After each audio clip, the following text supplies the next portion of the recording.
merupakan kesatuan struktural dan fungsional makhluk hidup. Apakah artinya?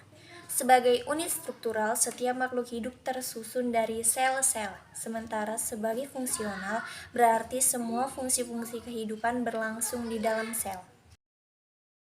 Kentang yang direndam dalam larutan gula 30% dan 5% akan terjadi perpindahan air secara osmosis dari sel-sel kentang hipotonis keluar menuju ke larutan gula hipertonis yang menyebabkan volume air dalam kentang berkurang sehingga berat kentang menurun dan menjadi lembek atau agak lembek.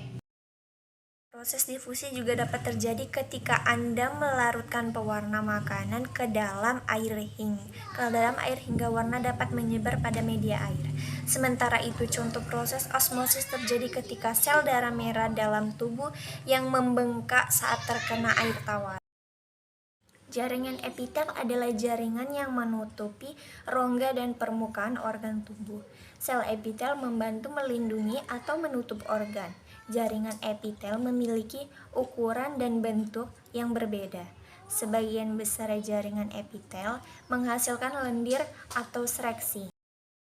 Polos memiliki inti sel sejumlah 1 berada di bagian tengah. Otot lurik mempunyai banyak inti sel yang terletak di pinggir. Sedangkan inti sel otot jantung terdapat banyak inti yang terdapat di tengah serabut. Meristem, jaringan meristem atau jaringan embrional. Tipifikasi bentuk jaringan epidermis yaitu sitomata, litokis, trikoma, rambut akar, sel silika atau sel gambus. Rangka yang pertama adalah memopang berat badan agar dapat membantu tubuh untuk berdiri dan bergerak. Hal ini berkat kerja sama dari sendi, jaringan ikat, dan otot sehingga pergerakan dapat terjadi. Iya, tulang merupakan komponen hidup dalam tubuh manusia.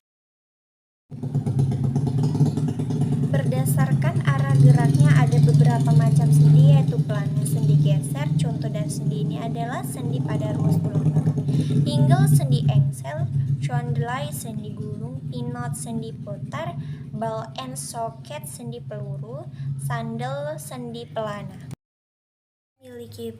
Darah memiliki fungsi penting bagi kesehatan manusia, salah satunya yaitu untuk memasuk zat-zat penting ke seluruh tubuh, seperti gula, oksigen, dan hormon.